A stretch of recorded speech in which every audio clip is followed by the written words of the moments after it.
Has it Hello, started? everyone. Oh, sorry. Hi, Hello, everyone. everyone. You start. Hi, everyone. Hello, and welcome back to the Empowerment Podcast.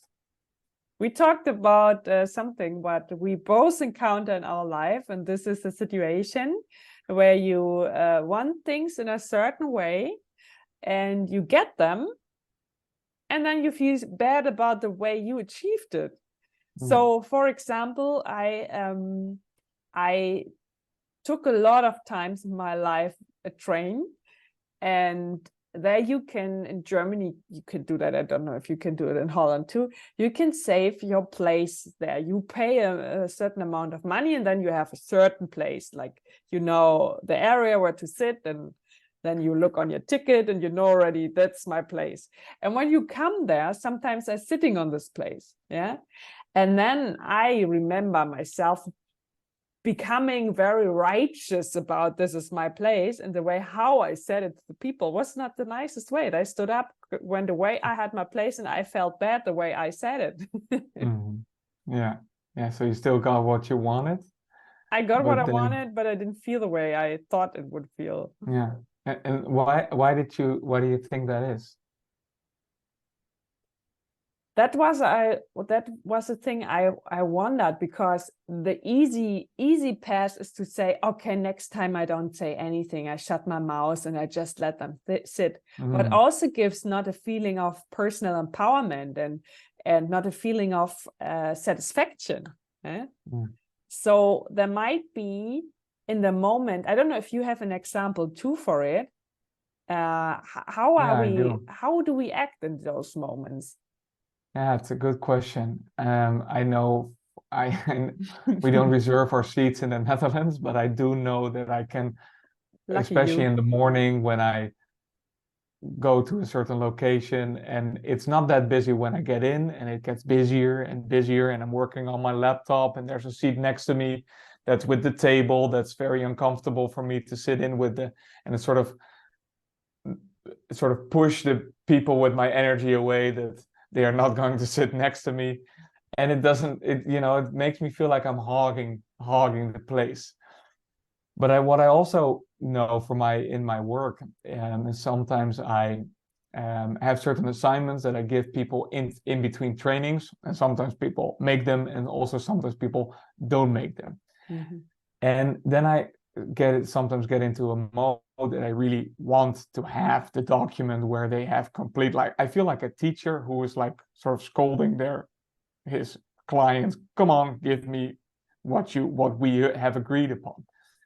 And yes, it arrives in the email, but then I still feel like, yeah, they maybe just did it because I pressed them to do it. And my wish is that they do it out of an intrinsic motivation. But then I don't feel good. I got what I wanted, but still maybe not in the way that I wanted. And I think getting it also in the way that you want, or how you are, is also very important.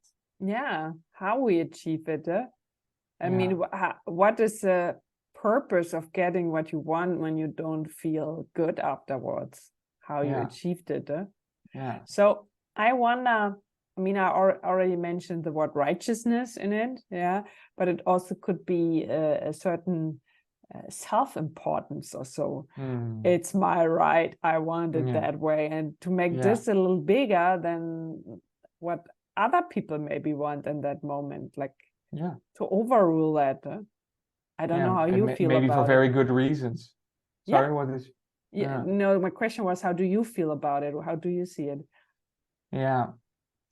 Yeah, I feel like in that moment I often feel so righteous, especially because it was, I said yes to the agreement, they said yes to the agreement.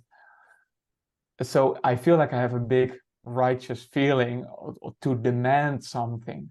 But I forget that there's another human being with other priorities. I don't know their life, not knowing their ins and outs. I feel like I'm blowing myself self-importance way up to, yeah.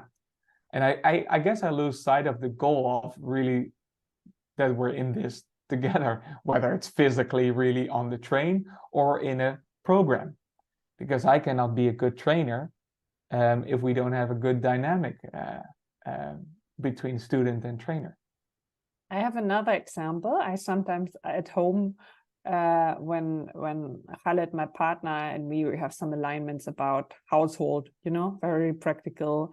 And most of the time he forget what he promised to do. No, sometimes he reminds it, but sometimes he forgets it.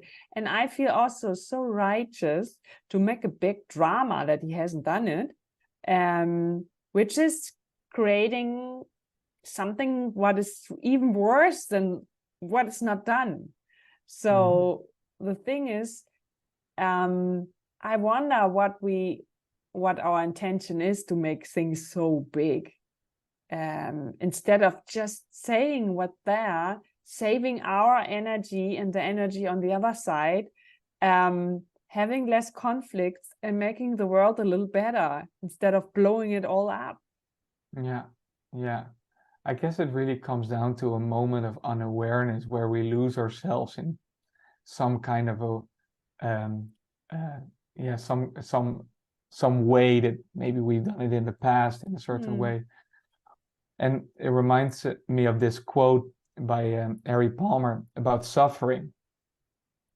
And he says, the best way to remove suffering from your own life is to act with the intention to reduce the suffering of other sentient creatures. That would be another attitude. Less personal, you can still say things.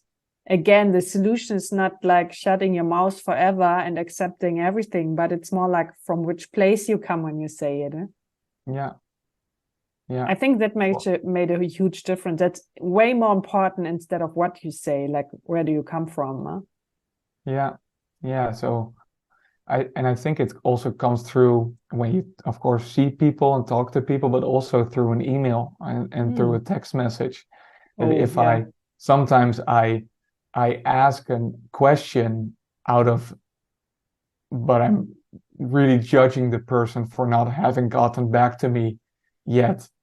And sometimes I really just ask the question because I'm curious. And when I'm just curious, I can just continue with my life. But when I have a secret judgment on them for whatever I was expecting, then I feel my attention stays stuck on that message. I cannot really move forward after that. So in a certain way, when we do something what disempowers other people, like a judgment you just mentioned, or the way we say things, or the intention where we come from, we also disempower ourselves. It has a flashback to us. Yeah. I guess maybe in a way we feel in that moment that that's the only way to get what we want. And we don't necessarily want to give up what we want. We want to, I guess that's also what empowerment is about, getting what we want. Yeah, we think that's the way. Yeah. But then we think that's the only well, then we do it this way. But then we maybe have lost sight of all the other possibilities. And maybe this intention to remove the suffering of others while going for our goals, that maybe that opens up to a bunch of possibilities we hadn't thought of before when we were in our righteous self-importance, maybe. Right. That's exactly an area where Xander and me are working on with the avatar tools. And we discover a lot of times things in that area which we haven't seen before. So I think as a human being, maybe that's the way of getting more understanding about when we do this, or how does it feel, which intention has which effect later on us. This is actually our experience with this. So we are actually interested, how is it for you? What empowers you? What is the way you feel, which intention is also creating less suffering for yourself and for others? We are interested. If you have any viewpoints on that, let us know, comment this video or contact us directly. And we are happy to share that with you. Yeah, will be great. And thanks for listening. Thank you. See you soon. Bye.